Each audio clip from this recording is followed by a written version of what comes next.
extraordinary evidence, I said, is commensurate with the claim. And it's going to be objective evidence. Testimonial evidence doesn't count. A miracle, by definition, is something that does not happen on its own in the natural processes of things. Dwayne, I want to ask you today, are miracles possible? Yes, they are. Let me tell you what happened to me.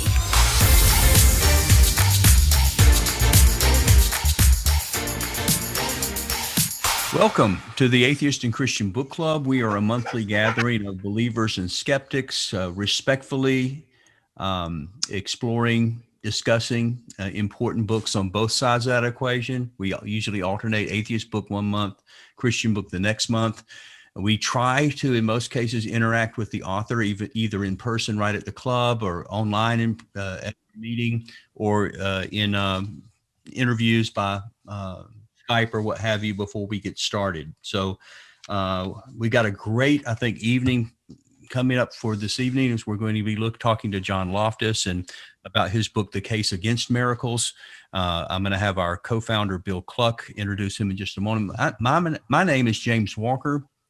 I'm the other co-founder of the Atheist and Christian Book Club. I am a Christian apologist, president of Watchman Fellowship, a Christian ministry focused on evangelism and defending the Christian faith, primarily in the fields of interfaith evangelism. So we do research on other religions, new religious movements, cults, the occult, controversial doctrines, practices, spiritual leaders. We also have a big interest in atheism and agnosticism, and thus this is why the club got started. So before I turn it over to our co-founder, Bill Cluck, I did want to take a moment to talk about some things that we do have available. First of all, if you go to our website at atheistchristianbookclub.com, you'll see that we posted last month's book club. Our December book club was Frank Turek discussing the book he co-authored, I Don't Have Enough Faith to Be an Atheist. A great participation in that, and want to encourage you to go watch that. In fact, we have probably at least a year and a half, maybe 2 years of book clubs that you can watch on our website there, if you want to catch up on some of the ones that you missed. And then talk to you about what's happening next month. We have a great guest, Dr. Craig Keener. He's the author of the massive 2-volume work, Miracles. He is, from a Christian perspective, I think the guy to go to as far as documenting, discussing the underlying philosophy of miracles, both biblical miracles as well as modern day miracles. And so I want to encourage you, all of our club members, to get that 2-volume work. Now, I've talked with Bill Cluck about this. I've had a little bit of pushback about that's a lot of reading to do. It's pretty expensive to buy the 2-volume set. So I think what we're going to probably do, and I'm going to be talking with Dr. Keener about this, is rather than looking at those books specifically, is maybe use this opportunity next month to talk about the book, The Case for Miracles by Lee Strobel. And in fact, our book this month, The Case Against Miracles, I think primarily was a response to Lee's book, The Case for Miracles. And so, and interestingly, Craig Keener wrote a good portion of this, or is featured in this. When you look at Lee's book, The Case for Miracles, part one is he talks about the case against miracles with Michael Shermer, which interestingly also is the skeptic who is introduced to us in our book this month, The Case Against Miracles. But also then for 3 chapters, chapters 4, 5, and 6, are based around an interview that was done by Lee Strobel with Craig Keener. So I'm going to ask him if he'll come join us next month, and that's going to be February 4th at 7 p.m. to discuss specifically his chapters 4, 5, and 6. They're in Lee's book, The Case for Miracles. And I'm hoping that this is going to be something that you'll enjoy. And then also the following month, we already have on the calendar, we'll be having 2 philosophers join us at the same time on a Zoom meeting. And it's going to be Graham Oppie, who's going to from Australia. He's a atheist, leading atheist philosopher, and also joining him is our good friend here at the book club. That is going to be joining us, Tim McGrew, and Dr. McGrew is also a Christian philosopher and an apologist. We're going to be talking about their books, their participation in the 4 views on Christianity and philosophy. So Graham wrote a section, Tim McGrew wrote a section. We're going to focus on those 2 sections, the atheist position as well as the Christian position, bring both philosophers into our Zoom meeting. And I want to encourage you to be here for that. That's coming up again in March 4th at 7 p.m. And we're going to be focused on that. So I'm going to get Daniel Ray, if you'll unmute Daniel. Tell them about the 2 others. This is still a little tentative as far as getting the actual date down. I'm not sure if we've got that yet, but Daniel, what do we have on the platter coming up after that? In April, we're going to be doing a new book that is coming out this month sometime from the 4 Views series on science and Christianity. And we have scheduled for Thursday, April 1st. And I think both of them have said yes. The agnostic / kind of atheist Michael Ruse, and Christian philosopher Paul Copan, who edited the book. And Michael Ruse contributed a chapter. So we're going to have Paul Copan and Michael Ruse together for our April meeting, which will be Thursday, April 1st. And so it'll be another 4 Views book. And so that'll be interesting and enjoyable and right up my alley, science and Christianity, for our April book club. So I'm excited about that. Now, some of you may not, if you're kind of new to this whole world of like Christian apologetics and philosophy and atheist philosophers, these are some big names. These are some of the top recognized people in the world who are coming into our book club. And I'm excited about that. I hope you are too. I'm definitely looking forward to that. Right now, I want to throw the ball back over to Bill Cluck. Bill is our other co-founder of our Atheist and Christian Book Club. He is a former Christian turned atheist. He has a lot of input as we talk together, our staff, along with Bill and some of our other atheist members, about what the upcoming books ought to be and what we ought to focus on. And our guest this month, our guest author this month, John Loftus, this will be his 3rd book club. And one of the reasons for that is John Loftus was very instrumental early on with Bill Cluck's deconversion. So I think it's fair to say for Bill that John's a real hero of his. And so he's always wanting to push to do one of John's books and to have him on as a guest. So Bill, do you want to introduce our guest and affirm what I'm saying? Was John Loftus instrumental in your deconversion?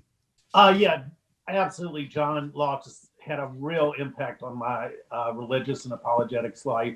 Let me just tell you a few things about him. He has 2 master's degrees, one from Lincoln Christian Seminary, I think where he got his master's philosophy, and Trinity Evangelical Divinity School, where he got his master's of philosophy. So he actually studied under the William Lane Craig. So this guy really knows his stuff and has been with some of the biggest guys. He's had debates with several Christians. And he's actually going to write another book coming out, I don't know when, but it's called The Incompatibility of God and Human Suffering. So I looked at the chapters, and I've got to read this book. I'm looking so forward to it. But I've spent 10 years debating Calvinists, and one of his chapters is the awful, controlling, damning, lying God of Calvinism. So that should be just fascinating. If you've ever dealt with Calvinists, what about the killing of the Amalekites and the poor, camels? Oh, God's sovereign. Oh, what about sending people to hell just because, you want to send some to heaven? Well, that's God's sovereign. Just shut up and don't argue. So what John said was something very insightful. He said, Calvinists have answers for everything. People that have answers for everything answer nothing. And that pretty much summed it up for me. But back to my personal thing, I've been following his site, Debunking Christianity, for the last 10 years. And it's a wealth of apologetic information in there. You have to take the Debunking Christianity, the DC challenge, which is to read the books, inform yourself, look at the opposing view, just don't look at confirming your own biases. I did it, and it really impacted my life. And thank you, John. I mean, sincerely, I mean, you've really helped me to get out of my Christian delusion and into the light. So thank you very much. Well, with that said, I want to say thank you, Bill, for saying so. Thank you for reading and for recommending my books. Appreciate that. Absolutely. And by the way, John, you have Christian apologists at major universities and professors that say, look, I don't agree with John, but you've got to read his books. They're the best on the market. I know. Yeah, it's quite humbling, but I learned a lot of stuff, and just thought I would share what I learned. So it's exciting, but also maddening because I get criticized quite a bit too. But I got big enough shoulders. So Great.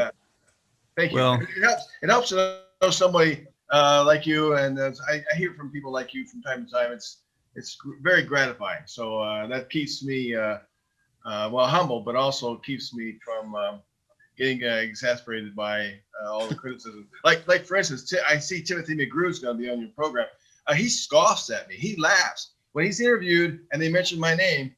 He laughs. I mean, I can't believe that because I think I understand what he's saying, and I trounce him so badly.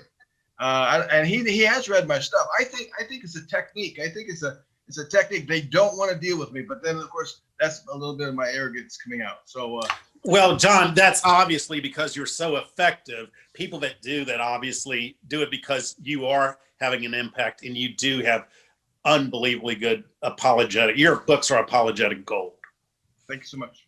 I think we can all agree if you want to if you want people to like you, this is not the field to be in, whether you're an atheist or a Christian. This is not you don't want to get in the area of explaining what you believe and why you believe it and still have people like you at the same time, especially if you're on Twitter or social media. It just goes against that, which is one of the unique things I think about our club. I hope a unique thing is, for the most part, with very rare exceptions, there's a lot of respect and genuinely trying to understand the other's point of view, to listen to what's being said. John, I don't agree with you very often, but I appreciate your honesty. I appreciate your attempt to explain why no matter what side we're on, whether we're atheists or Christians at our book club, we all agree this is an important issue. And we all agree that the other side deserves respect, and that's what we hope that we're able to do and demonstrate this evening. So most of your books are anthologies, and you get together. In fact, looking over the list of the other writers of various chapters, some of them have already been on our book club, and several of them are friends of our book club. But we're mostly focused. We try to kind of have focused chapters, so a member of our club doesn't feel like they have to read the whole book in order to participate. If you can just read these 3 or 4 focused chapters, and the chapters that we wanted to focus on are the ones that that you authored yourself in this anthology. And so I wanted to launch the kind of the discussion in this first chapter that you wrote. Extraordinary claims require extraordinary evidence. And what I want to do is give you maybe 5 or 6 minutes, if you could. There's some people that just found out about the book club yesterday, today. They haven't even had time to read it yet. So just as a reminder for those of us who's been a while since they read that chapter, or those who haven't had a chance to read it, can you kind of give us a 5 or 6 minute synopsis? What do you mean by that? And why is it true that extraordinary claims have to have extraordinary evidence? Thanks, John. Thanks so much again for having me on. The last time I was on, I felt, and I have felt that when I'm asked to come on to Christian programs, they're scared to have just me on. I don't get that. I mean, not to that doesn't explain your program. I get that. But they're scared to have just me on, and they don't give me enough time to talk when, see, I was where this other guy, whoever he is, whether it's Dickinson or David Marshall or any number of them that I have to share the platform with, I was where they are, and I know their arguments better than they do, or at least as good, or at least marginally as good, or at least I'm up there. And I have to sit through and listen to the stuff that I myself taught as a college professor, and as I myself wrote. And I have, so in my mind, I could be just way too arrogant for this, which is, sorry, that's it comes with me.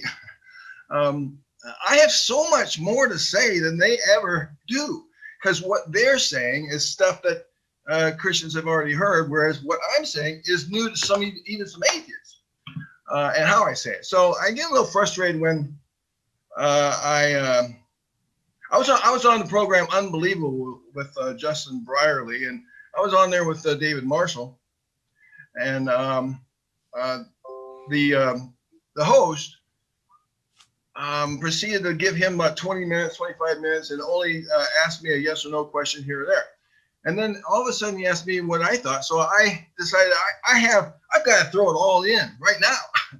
So I was able to talk maybe for 5 to 8 minutes, and I gave 5 objections. And then the host, Justin Brierley, he proceeded for the rest of the program asking from each one of my objections. He asked David Marshall, he says, okay, what do you think about objection number 1? And let him again wax eloquent. What do you think about objection number 2? And so, I mean, my entire thing there was like 5 to 8 minutes. And then, although I got more time because I interacted, but anyway, so that was last time. And I thank you for having me back. I thank you for just having me. I've already wasted my time talking about that by now, but I appreciate that. So now maybe one of the reasons I've been asked 3 times is because I've got 12 books out. How many other authors have had? Well, I've got 2 more coming out. How many other authors have had so many books? I don't know, but I've got one coming out. It's called like was mentioned, the problem of horrendous suffering in God, and you can look on my website and you can see what that's all about. But in fact, I'm so much involved in that book right now, I'd rather be talking about that. I've moved on, but I did edit the one on the case against miracles, and I do have a chapter in there called "Extraordinary Claims Demand Extraordinary Evidence." Now, I've seen William Lane Craig's, I've seen Timothy McGrew's talks about those things and writings about those kinds of claims, and they scoff that extraordinary claims don't require extraordinary evidence, and they utterly misconstrue what the point is. So let me just try to explain it adequately. There's ordinary claims. Now, an ordinary claim is something about an ordinary event. That is something that, is on the boards, something that doesn't sound ordinary, out of the ordinary to you. Somebody says, well, I saw a car accident today, and that person is a trustworthy person, and you have no other reason to doubt them. Boom, you believe them. You accept what they say. That's an ordinary claim about an ordinary event that happens all the time, too often actually in our lives. I mean, it's unfortunate. Then there are what's called extraordinary events. Now, an extraordinary event is something that's out of the ordinary. And I have suggested this type of an extraordinary event for ranges of purpose. What if someone told you that they sank 18 holes in one in a row, subsequent, to each other on a standard golf course? 18 holes in one in a row on a standard golf course. Well, not a person here would believe him. I mean, I would actually see, ask Timothy McGrew when he's here. That's what we're talking about. Would you believe him? No one, not even if they're a trustworthy person, right? And I mean, I swear, that wouldn't do it. That wouldn't help at all, right? You say, well, I need some evidence. Was anyone else there? Did you video it? You know, and things like that. Well, that's the extraordinary claim. So it demands extraordinary evidence. So what's that? Well, actually, it's evidence commensurate with the claim. Whatever the claim is, the evidence has to be commensurate with that claim. That is, it has to be enough that can convince someone who wants to know. Now, sometimes that's going to be a large amount of minimum evidence, and other times it's going to be a small amount of big types of evidence. And that's where they misconstrue this whole thing about the extraordinary claim. Well, what do you mean a small amount or a big amount? We don't even know what you mean. The thing, and they try to gerrymander around the plain point being made, and that is, it's going to require enough evidence to convince. So that's commensurate. That's a key word, commensurate with the claim being made, and it might require that type of evidence could be different depending on the claim being made.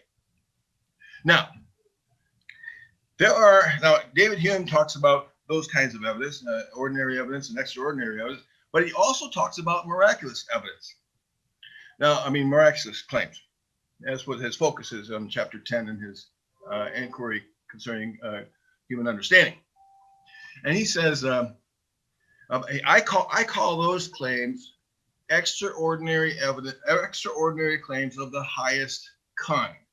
That's still an extraordinary claim, but it's of the highest type of claim. Now, the analogy here would be this. Now, not just 18 holes in one in a row on a standard golf course, but what if this guy said this, and I was able to fly in the air from one tee to the next tee as I did my 18 holes in one. Now I'm in not with a helicopter, not with a plane, not with any contrived kind of mechanical device, but either I flew, like I grew wings, or somehow I had jet propulsion, or somehow I could fly like a Superman. That is way beyond the 18 holes in one in a row. That's the miraculous kind of a claim, and the evidence has to be commensurate with the claim being made. So when it comes to extraordinary claims of the highest kind, you need the highest type of evidence. Now, here's my point. Testimony doesn't make it, doesn't cut it. Testimonial, I call it evidence. It is, testimony is evidence. Testimonial evidence is evidence.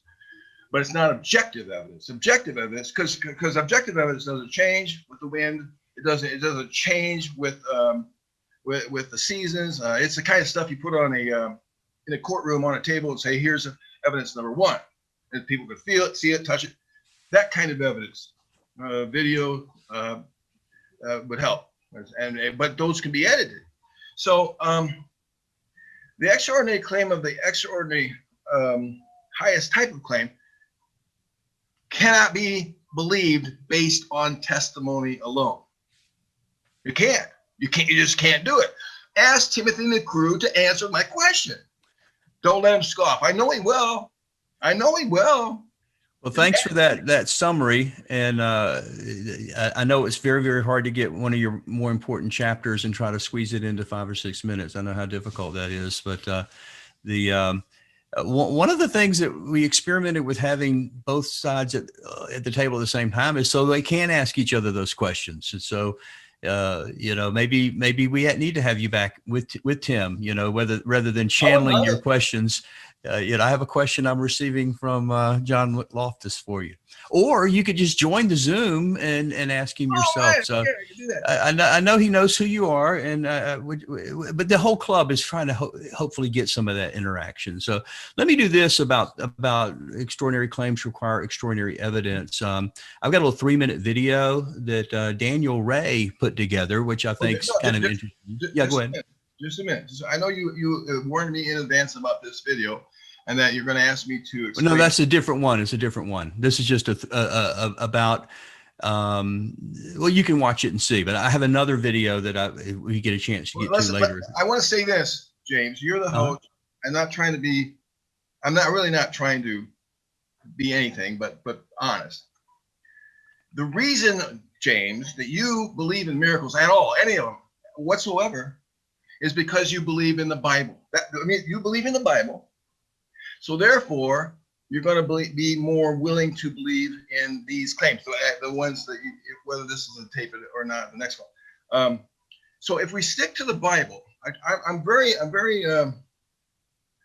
straightforward and honest with faith. If we stick to the examples from the Bible, and if I can show you that there's no objective evidence in the Bible for any of its miracles, which I intend to do, that is none.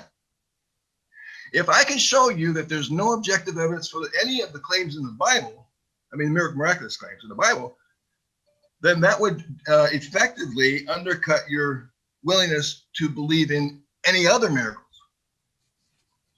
But that's okay. That's okay. I'll let you go. It's your. Yeah, I think we kind of agree a little bit on that. That if God can't possibly exist, then miracles may not exist. But if God possibly exists, I think we both agree that miracles possibly exist as well. So again, part of our challenge on trying to have the conversation, and I've learned a lot from the book club over the years, is how much your worldview affects how you're going to look at the same data. Even as honest as you can try to be, you're going to look at the same data and come to two different conclusions, a lot of times based on your worldview. And so we hopefully we can get in that as it relates to miracles here in a little bit. So I did want to show this little video that one of the things about extraordinary evidence is, or even extraordinary claims is an adjective and somewhat subjective. So it's hard to scientifically quantify. There's no taxonomy that you can, this is semi-extraordinary. This is 90% extraordinary. And so let me just show this little video that shows part of the challenge that we have looking at this issue and trying to examine it. What is extraordinary? So let's see if this is going to work, hopefully. 2, 1. Hi, my name is Daniel Ray, and we are going to the moon. We have a liftoff. Liftoff on Apollo 11. Contact light. Tranquility Base here. The Eagle has landed. Roger, Tranquility. We copy you on the ground. You got a bunch of guys about to turn blue. We're pretty busy for a minute.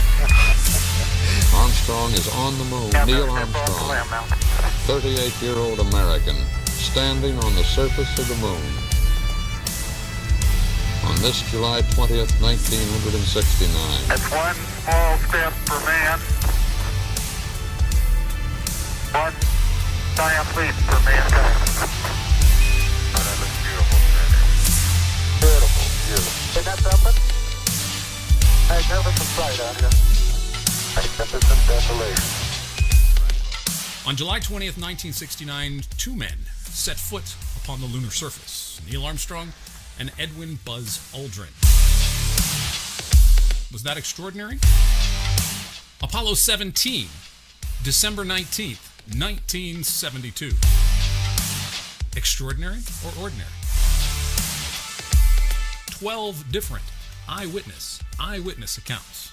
12 men gave us an eyewitness testimony about what the lunar surface is like. Buzz Aldrin called it magnificent desolation. Beautiful, beautiful. Isn't that something? Magnificent sight out here. Magnificent desolation. A few years ago, I shook the hand of Charlie Duke, one of the few remaining living moonwalking astronauts. He was the voice of Houston for Apollo 11. Roger, Tranquility. We copy you on the ground. You got a bunch of guys about to turn The blue. moonwalker for Apollo 16. And I shook his hand. This hand right here.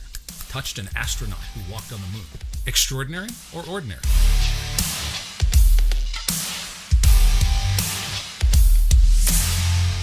Adjectives are subjective. How do I know? I used to teach middle and high school English. Adjectives are not science. You cannot see extraordinary in laboratory. The whole bit of this argument comes down to the elasticity and the ambiguity and the subjectivity of the word extraordinary. If Apollo 11 was extraordinary, the evidence that we had to back it up was pretty ordinary. But I'm using adjectives.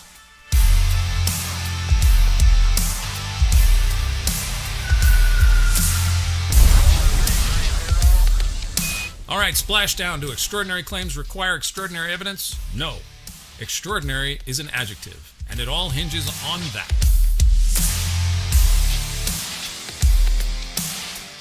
Your idea of extraordinary doesn't fit mine, therefore I'm justified in rejecting any evidence that you give me. That's how it works. Now we return you to our regularly scheduled scrolling through YouTube. I'm Daniel Ray.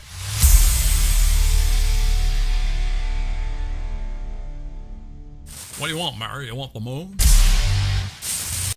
Is that Daniel Ray, the guy who did the video? Yeah.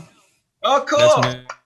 I want to do videos that are produced like that. I want to inject a little humor. That was well done. But does he have at least a little bit of a point? You think that what is extraordinary? How do you know if it's extraordinary to you but not to me? That kind of thing.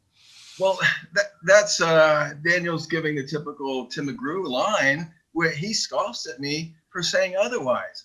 Look, I used to want to be a philosopher. I have degrees in philosophy, and I taught philosophy.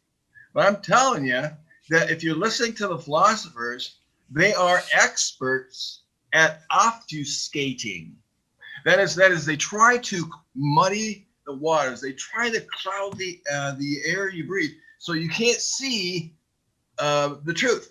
And they want to. I'm not blaming Daniel for this, but they want to muddy the waters as to what is extraordinary. The thing is, extraordinary evidence, I said, is commensurate with the claim, and it's going to be objective evidence. Testimonial evidence doesn't count.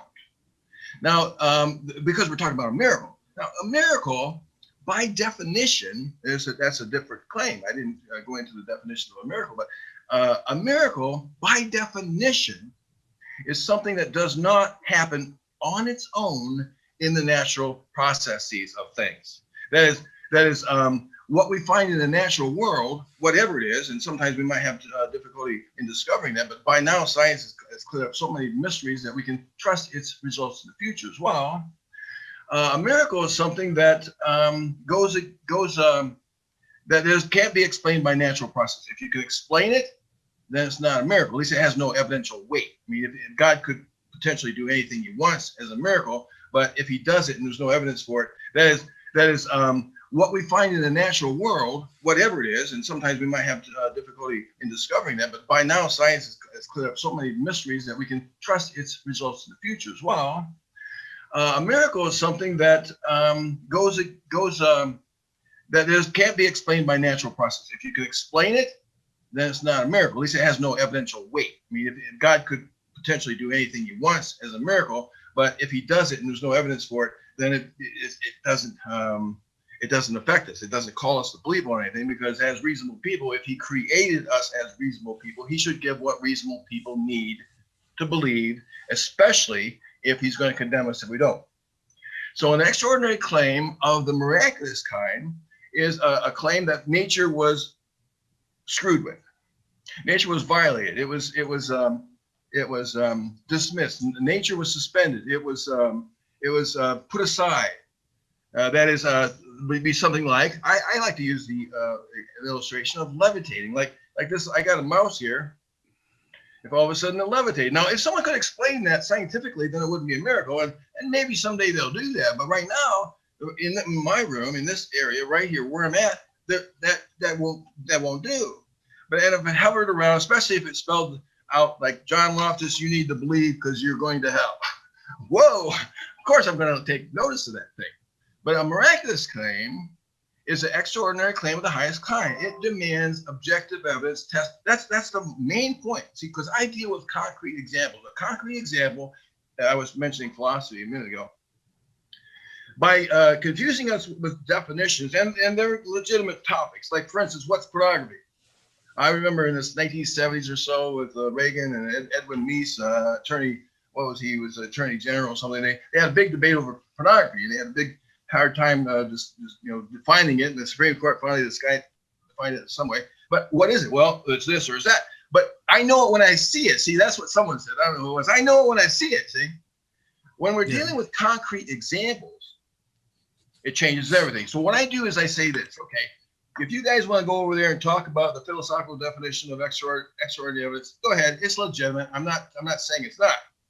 What I'm talking about is a virgin birth deity in the ancient superstitious world.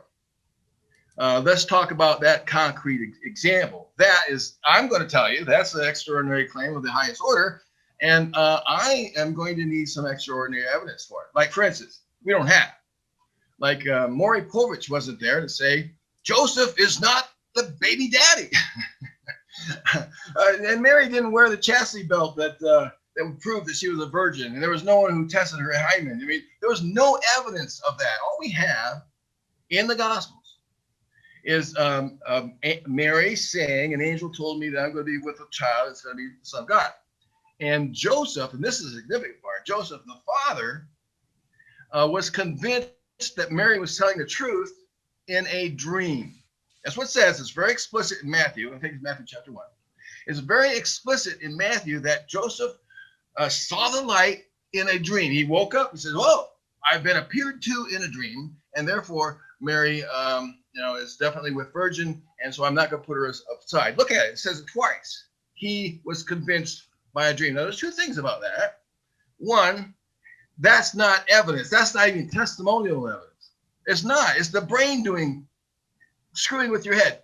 Two, if Matthew actually included that story based on Joseph's testimony, then it has me questioning everything else about Matthew's gospel.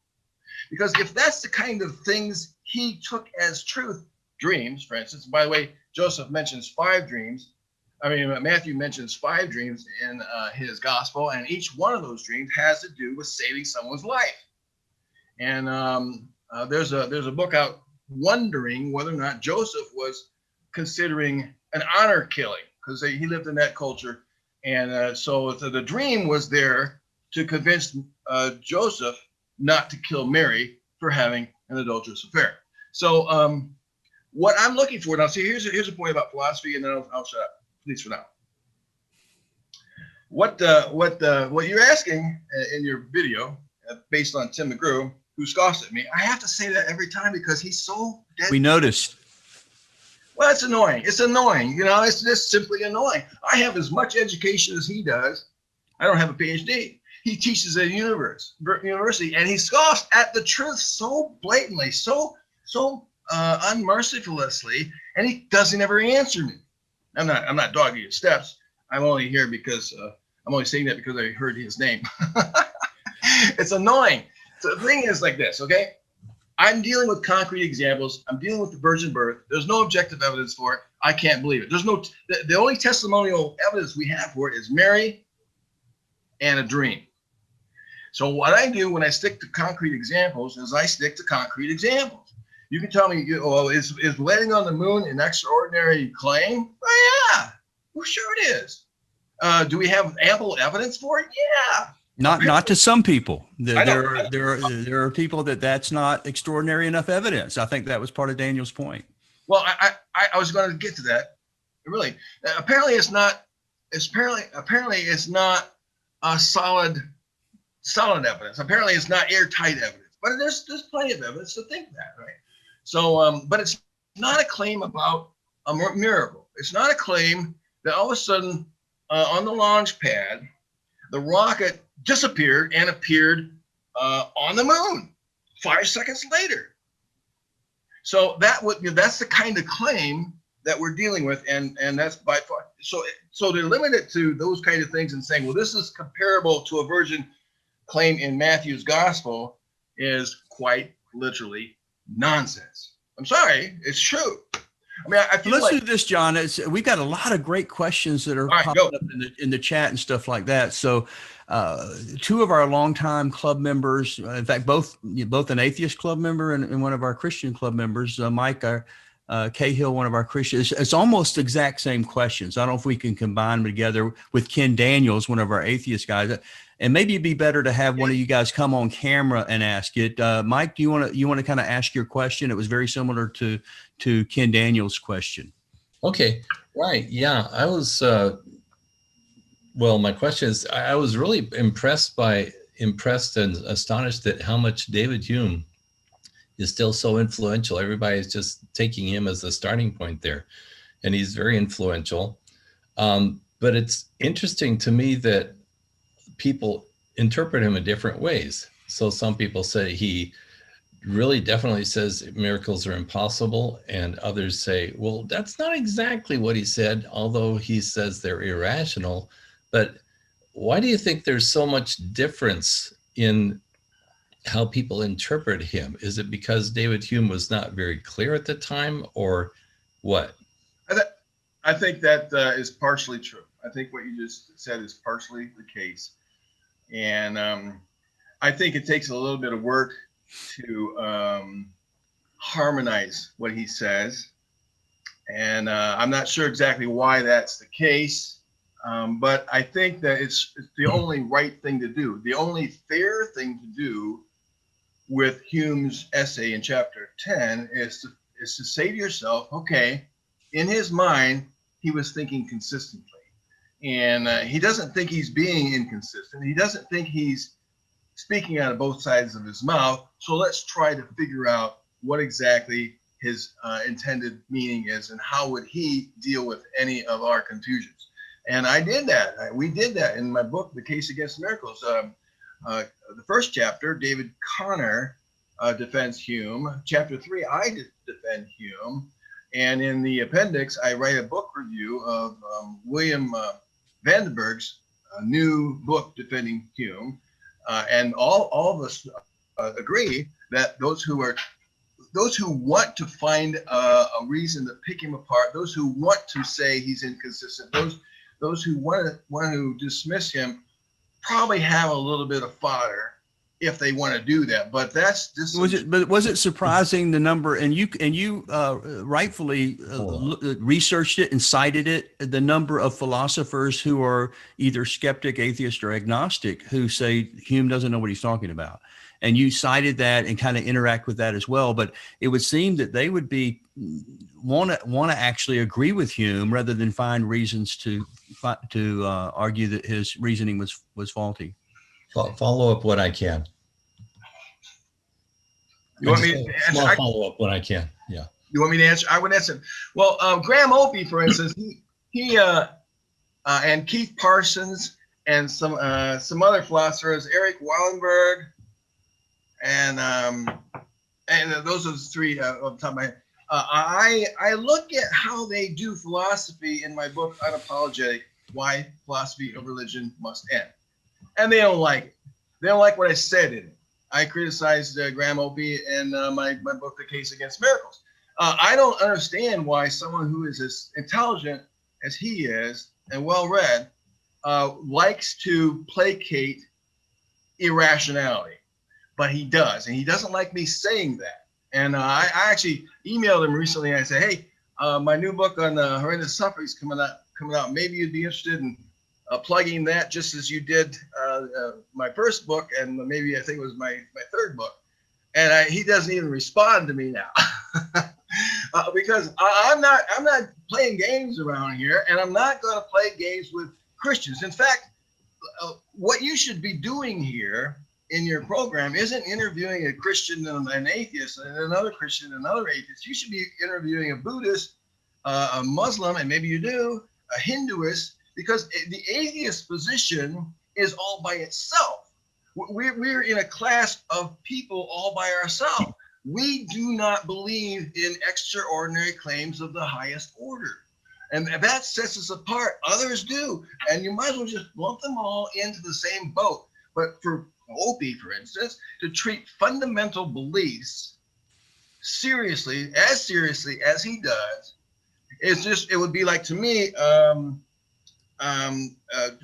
taking the claims that Superman can fly seriously and asking whether or not the jet propulsion is ready there, or asking if his cape is actually the bulletproof thing. I mean, that's nonsense to people like me. Yeah, but don't you want us Christians to take atheism seriously? Well, no. Well, then you need to understand what atheism is. It's atheism, like anonymous. As an anonymous person is a non-named person. An atheist is not a theist. Now, a theist could be all kinds of monotheism. It could be a polytheist. It could be a panentheist.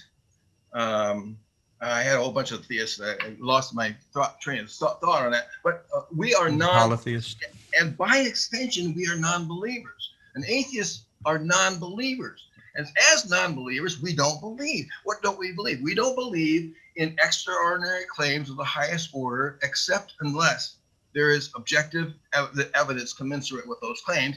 And we don't think there's any objective evidence for those claims. So we just live life as best we can, and we don't play games, especially when there's so many religious people who supported Trump. I know that's a separate topic, but I'm just so thrilled that he's going down. I'm so glad that the Republicans finally got that point. But it's the belief mechanism that we're against, because it can give rise to people who want to support Trump at all costs. Again, I won't say anything more about that. I'm sure there's people who disagree. But an atheist is a non-believer. And I'm a consistent atheist because I believe nothing of the extraordinary order without commensurate evidence, and I don't find there's any commensurate evidence. I don't want to put words in Graham Opie's mouth. He's going to be a guest at our book club, and maybe it'll come up then or something. But I'm assuming that even though Graham disagrees with Christians strongly, atheist philosopher, that maybe he believes that it's better to take their point of view seriously in order to have a good discussion. I think that's what a lot of atheists do, Christians do with atheism. We want to be able to listen carefully so we can have a good discussion about it. I know that Ken Daniels is probably of that kind, and maybe he is, maybe he isn't. I think he is, and that's okay. I mean, I can say what I believe without really wanting to offend anyone. I don't want to offend anybody. I don't want to, not Ken, not Opie, no one else. But I'm not playing games. Belief is unworthy of thinking human beings, and to take like let me give you an example. Keith Parsons wrote a chapter for me in my book, The End of Christianity. I think that was he wrote the chapter on hell in my book, The End of Christianity. And what he proceeded to do, and he sent me his chapter after he had already drafted it, and I had no input. I mean, except to say, well, why don't you do this? Why don't you do that? But he proceeded to examine the belief in a hellfire, eternal conscious torment, hell. And he did an amazing job. I mean, who would believe it after reading that chapter, right? But very few intellectual Christians accept that view of hell. And so to actually even deal with that view of hell and single it out as if it's more correct than the annihilation view, or more correct than the there's no fire view, or more correct than the purgatorial view, or whatever the view is actually, it says something. And people like Graham Opie and Keith Parsons and Eric Wildberg, they do that, and it actually legitimizes fundamentalist beliefs. No wonder William Lane Craig says Graham Opie is the best philosopher, and he's written the best book. Well, if he's written the best book, arguing against God, which I hadn't read, if that's the best book on atheism, then why isn't William Lane Craig, why isn't Tim McGrew, why isn't some of the best philosophers all of a sudden change their minds and say, oh, we've been convinced? No, a best book is someone that's convincing. A best book is someone who lays out the case in ways that people like Bill and others can, finally change their minds about. And I just find them playing games. It's called puzzle solving. Phil had a quick question for you. He quoted you here. belief, you said belief is unworthy of thinking human beings. And he wants to know, John, do you really believe that? No, I think that. I have a whole chapter on faith at the end of my book, The Outsider Test for Faith. And in it, I talk about definitions of faith and belief. And I've concluded that belief in the English language has been co-opted by Christianity so much that we shouldn't even use it, except when it comes to believing things that are not evidenced. If it's about something that you like, conspiracy theorists, they believe this, they believe that. I'll say it. Why? Because I mean, they believe it based on no evidence. But there's all kinds of other words that might be better to use, like, I hope this, or I trust this, or I think this, or I conclude that I prefer to use. So no, I don't believe that. I know that. I know that, and I don't mean when I say no, I mean I know it with certainty. I only mean I know it beyond the pale of the probabilities. That is, it's at least I know this. It's when I say that, it's probably it's 75% to 80% or above. No, I don't believe that. Yeah, I've got that other video I want to show here in a little while, but before I get to that, we have two of our staff, actually 3 people moderating right now, helping with that, and I can't even read all these questions that are scrolling by and stuff. So either Brady or Daniel, one of you, can you suggest who we might want to bring on for the next question? Yeah, next up on the queue is Grant. So I know Grant said a couple of things, but I'll let him pick whichever question he wants to ask, whatever he wants to do. Thanks, Brady. Yeah, thanks, Brady. I'll go with my initial question, which was the primary thing that I had, a question about your book. Thanks for being here, John. I appreciate your book. Thanks for having me. It's one of the heaviest books in my collection. I'll say that. You mean weight-wise? Yeah. I'm just messing. I did have a question more about the overall, I suppose, goal of the chapter you wrote. I think it's chapter 6 on Christian apologetics. So if I understand you rightly, are you saying that, I guess I'm asking if you could correct me if I'm wrong, is it the case that because Christian apologists disagree on method, that affects the overall drive of doing Christian apologetics? Is that what you're claiming in that chapter? No, I would suggest that you read it again.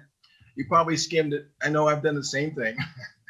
Not at all. I'm saying, like, for instance, there's from memory, there's 5 different apologetics methods.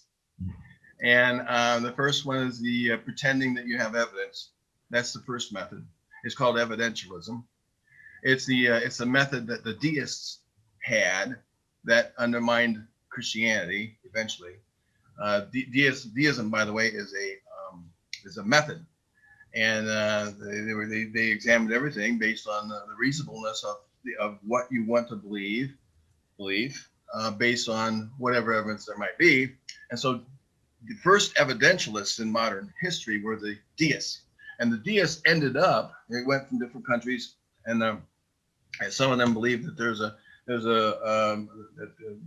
afterlife. They thought the evidence was there, and others believe there's evidence that God is a moral God and a helping God. But then one after the other, those beliefs went by the wayside until in the French country, in France, they could only come up with one thing that they knew that was evidence, and that is belief in God. No miracles, no afterlife, just belief in God, an absentee landlord. That's the evidentialist thing. And so the other methods are trying to escape from that conclusion.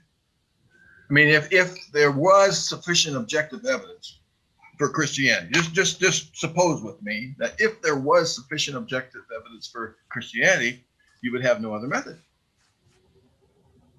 The very fact that, so it's deeper than really they disagree. Because if there was sufficient objective evidence for Christianity, there would be no other method. That means that Christian apologists themselves admit tacitly, and in some cases even blatantly, that there's no objective evidence, no sufficient objective evidence for their faith. And so the rest of the chapter is looking at the other methods that have been proposed to replace evidentialism. the classical method I call the special pleading to God method, which actually ends up in evidentialism. This is a point that James Walker had talked about when he was talking about worldviews. The belief in God opens yourself up to miracles. Well, not any more than it does to me. I understand that there might be some people who are adamantly against miracles and just wouldn't believe if they were presented with the evidence. But I don't know of anybody who would actually do that. They might say that, but they wouldn't do it. Like, for instance, whether you believe in God or not makes no difference about the objective evidence.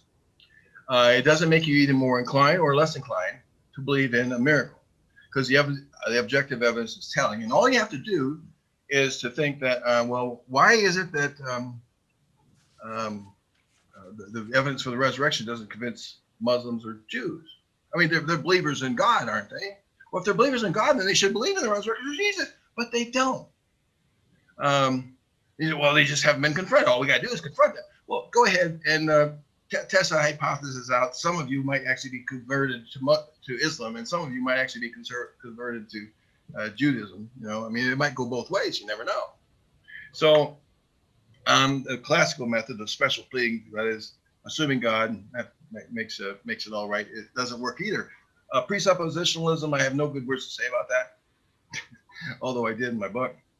Then there's private subjective experiences. Private subjective experiences are only evidence of private subjective experiences. Come on, get off it. Why apologize? No, that should spell the end of apologetics, because if that's where it leads to, then, or presuppositionalism, if that's where it leads to, you've given up evidence. And the last one is the cumulative case method, which I call the eclectic method based on prior conclusions. Because if you don't have a method, one singular method, and these methods are like mixing oil and water. What you're doing is you're ending up using whatever works. In fact, I've read enough apologetics books that's exactly the words they use. I quote them, that basically they're saying use whatever works to convert somebody. So that's not. I hope that more adequately sums the point of that chapter up. Did you follow what I said? Did you get that now that you heard it? Yeah, no, I do understand a little bit more. I don't mean you. Truly, I don't mean that. But I just want to make sure you understand it. No, I appreciate it. Thank you. Yeah, Brady, can we take another question before we get to the video? Yeah, Ken, if you want to go ahead and unmute yourself. I know you have a slightly different take on what we were just talking about a little bit, but if you want to unmute yourself and ask your question, go for it. Yeah, I don't know if there's other people who have unrelated questions. We've hit Hume pretty hard already. I was just curious because I read all the stuff that was written about Hume in the book, and I came out feeling like I still didn't have a strong grasp on what the issues are, because I know apologists like Tim McGrew will claim that Hume has been definitively refuted by modern philosophers.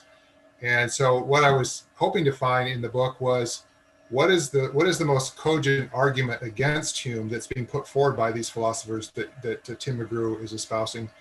And in your words, if you can summarize as best you can, and then turn around and explain why that's not effective in your view.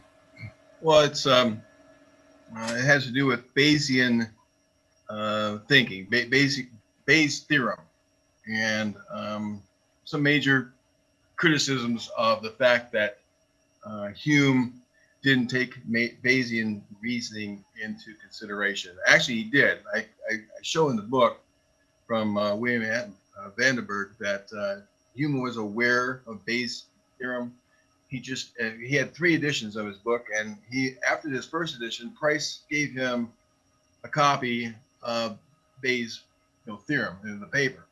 And after the first writing, and then Bayes' theorem, he had 2 more editions of his book, and he didn't include it into his chapter. So apparently he didn't think it was merit worthy, and I don't either. If you understand Hume, if you understand mathematical reasoning, I don't think that it matters that he included it or didn't. Now Tim McGrew will wax eloquent about all that, but the bottom line is this. They say that Hume simply said, you're looking for evidence. If you don't find it, you don't believe. And that's the end of it. And it might sound like that's what I'm saying. And it is, but I'm more nuanced than that. Because they say that, but what if you believed in God? Then that changes everything. That's, basically that's what the argument is based on Bayes' reasoning, that, well, what if you had a background factor? That is, you had some background factors that said, well, they more incline me to believe in miracles than your background factors, whatever they might be.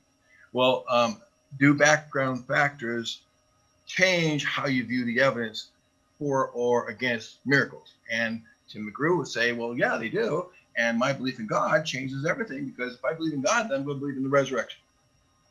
Now, I didn't say this, but I think that's absolute. That's the last time I'll cuss. But it's absolute bad stuff.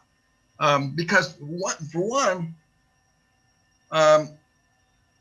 which God, or if you're going to start out with a God belief, which God are you going to start out with? You've already made a decision. You say, well, that's my background factor. My background factor is I believe in God, and therefore I'm more inclined to believe in the resurrection. No, you're not. Because if you were raised as a Jew or raised as a Muslim, or if you're raised from a Hindu and you had a belief in God, that no more inclines you to think that the resurrection, the evidence for the resurrection is decisive than anything. The only reason you think that the resurrection is evidence based on your belief in God is because you've already been raised as a Christian. That's why I call apologetics special pleading. And secondly, these background factors are not chosen. These background factors you have that give you the background for viewing the evidence for or against the resurrection are culturally chosen. And that by culturally, the smallest culture you have is the family unit. Then you've got your extended family, and then you've got your church family. And whatever church you're involved in, and whatever the theology is, or the pastor that preaches it, they are providing you as an individual, as a child, background factors such that when you hear the resurrection or the evidence of the resurrection, if you haven't already believed because you were indoctrinated, you are more inclined to accept the evidence to believe. The background factors, in other words, didn't pass an evidential test. So to say that the background factors will more incline me to the resurrection, and I have different background factors than you, yes, I agree. That's true. But the background factors, in your case and in my case, have not passed the evidential test. That's why you need to consider your religious faith as if you heard it for the first time, as a way of a passage into adulthood, where you'd say to yourself, you know what, I'm going to actually think about why I believed in the first place. I'm going to actually examine my background factors and ask myself, were any of them evidence-based? And if not, you might want to do what Bill did and what I did and say, you know what, I was taught something that was false.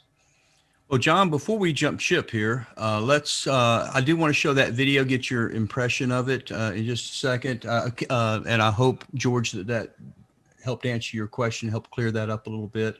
We got a lot of other questions on here. Let me see if I can share that video with you guys. About March of last year, we started a podcast, Apologetics Profile.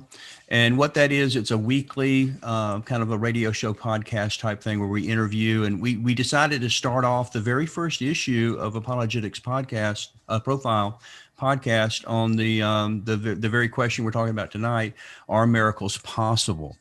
And we came across in our research a pastor here in Houston who may have been the recipient of an actual miracle that providentially was caught on tape. So this is I think about a 3-minute little excerpt, and then I've got a little follow-up video for later of what happened to him, and I'd like to discuss that a little bit and and get your perspective. I also encourage you, for those who want to, you can get the podcast and watch the whole thing. This one is actually a video as well as audio. So this is Pastor Dwayne Miller on the question, are miracles possible? We're asking the question today, are miracles possible? And I have a special guest with me, Dwayne Miller. Dwayne, I want to ask you today, are miracles possible? Yes, they are. Let me tell you what happened to me. I had lost my voice to a virus, a simple flu virus. It got into the nerves of my vocal cords and destroyed nerve tissue. It was something from which I had been told by the best specialists from all over the world over a 3-year period there was no way I would recover. It was impossible. In fact, they predicted that by the 4th year, the scar tissue that was forming in my throat would so completely overwhelm that I would lose the voice altogether and I would be totally mute. God chose to intervene, and as you can hear, I'm speaking pretty clearly. How many doctors did you end up seeing? 63 physicians that I saw, but plus their teams. So with their teams, I saw over 200 physicians. Better way to say it, over 200 of them saw me. Okay, how long did you go without your voice? So it was 3 full years that I was compromised. But they weren't 3 easy years for you psychologically or even spiritually. Not at all. It was a pit experience on every level. 2 days before God restored my voice to me, Brady, I sat on a sofa in my living room with a shotgun in my mouth. I had reached the point of telling God, I can't take this anymore. I want out. And I had no idea what he had planned for 2 days later. Well, what happened on Sunday? On Sunday, I was trying to read the 103rd Psalm, and I had a special microphone, and the windscreen was literally on my lips, and I was screaming at it at the top of my lungs. And I said, on the other hand, to say that since we don't have anything after the book of Acts, that miracles ended at the book of Acts and they never happen again is equally as wrong. Because you have put God in a box both ways, and he doesn't want to be in the box. So the psalmist says, I'm excited. Bless the Lord, O my soul. One of his benefits is he heals all of my diseases. And then in verse 4 he says, and he redeems my life from the pit. Now I like that verse just a whole lot. I have had, and you have had in times past, pit experiences. And the pit, on that word, God took the pressure that had been in my throat for 3 years and removed it, and it was gone. And I could speak as clearly as I'm speaking right now on the next word. So it was there, and it wasn't there. Nothing more, nothing less, just God. Well, that again, I've want to do the follow-up video where we talk a little bit more about some of the background to this and everything. But there was some providential things that even have caught this on tape. First of all, the verse he was reading when this happened, John, Psalm 103, was the Southern Baptists actually plan each Sunday 7 years in advance of what passage they're going to be studying.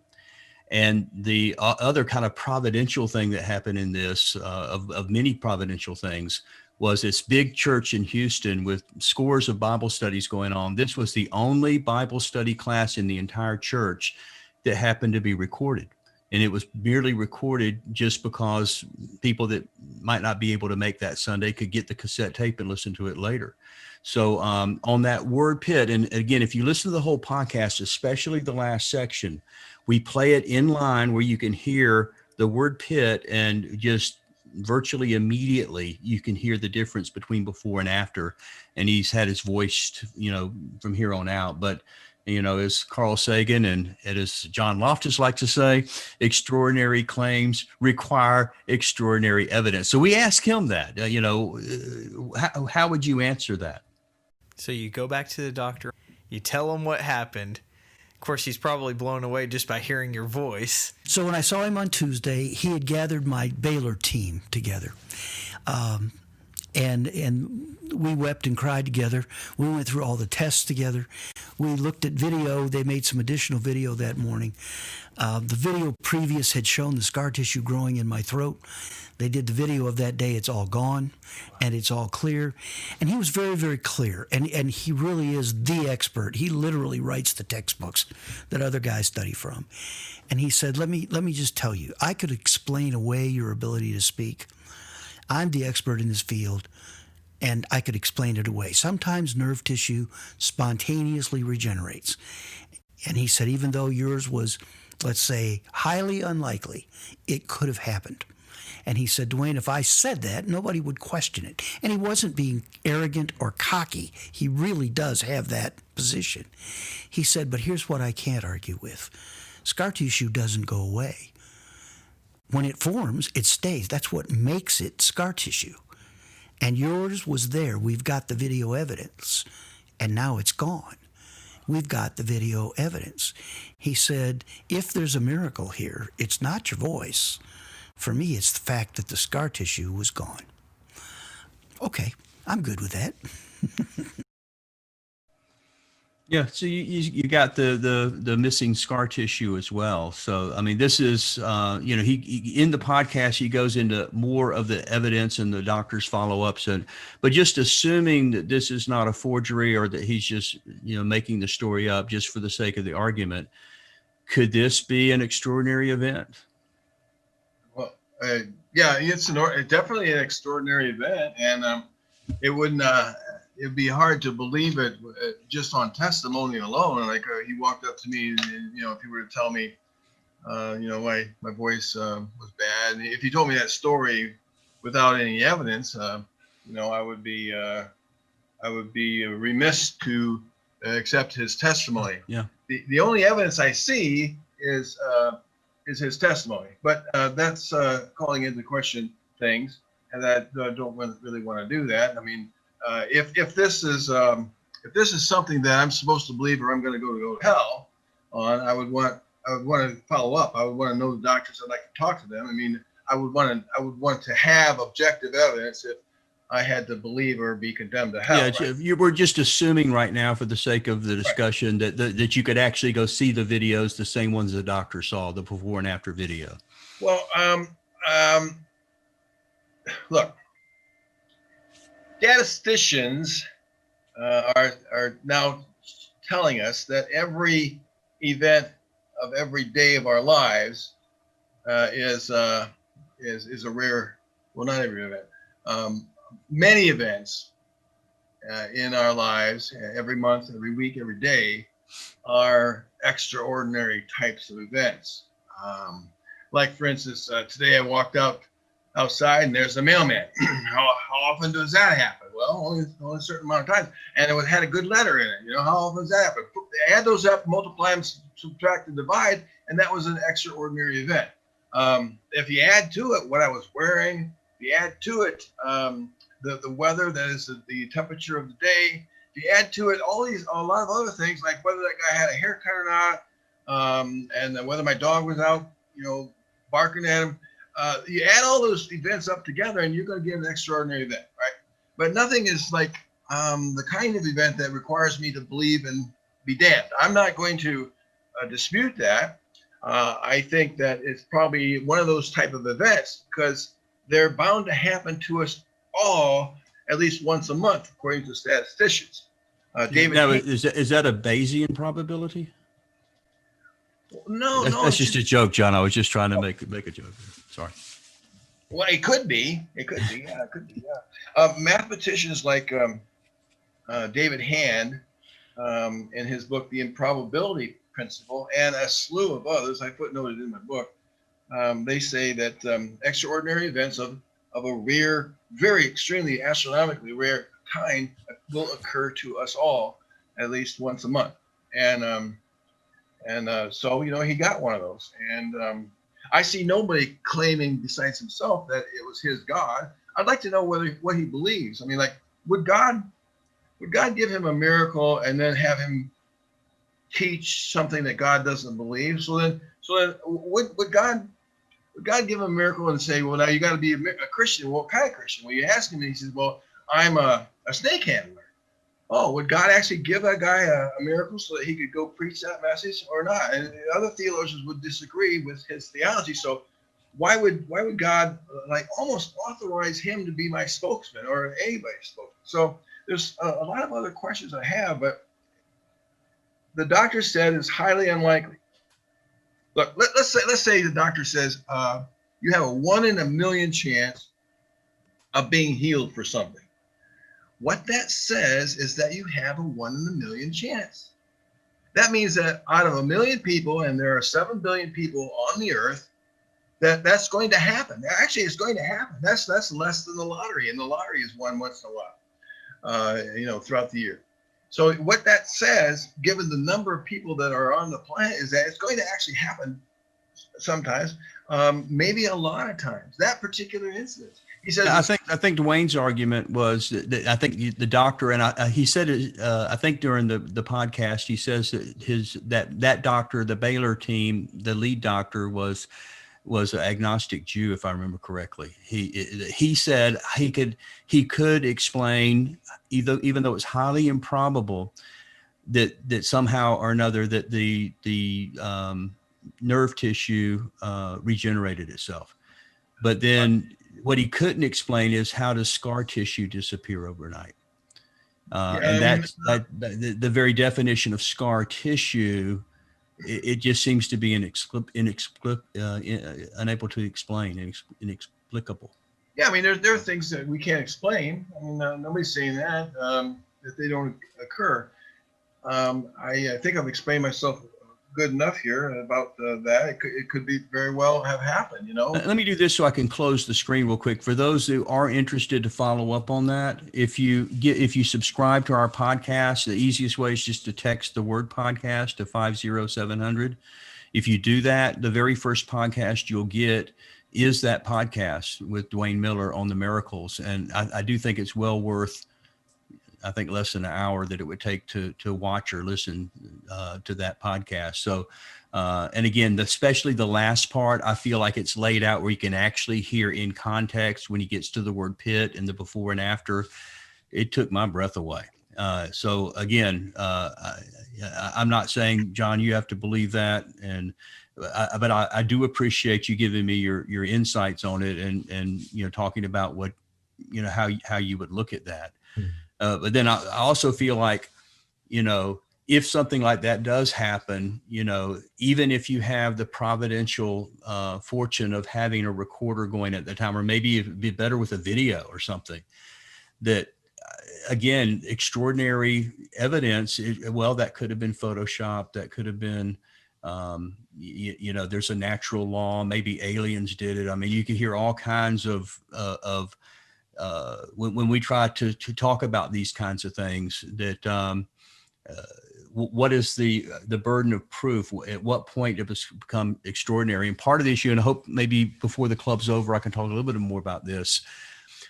It seems like Hume, and it seems like you agree with Hume, sets the level of proof at such a high level. He said, I think he even used the term like indisputable. And I'm thinking, why not just say indisputable times 10 and make it really, really, that it would require a miracle in order to have that kind of evidence to support the miracle, which would then give you a second problem, because now you have another miracle that you have to have extraordinary evidence for. So it's almost like, I like the fact that Hume did, and I think that's part of the confusion of the discussion. Did Hume say miracles are impossible? Not actually.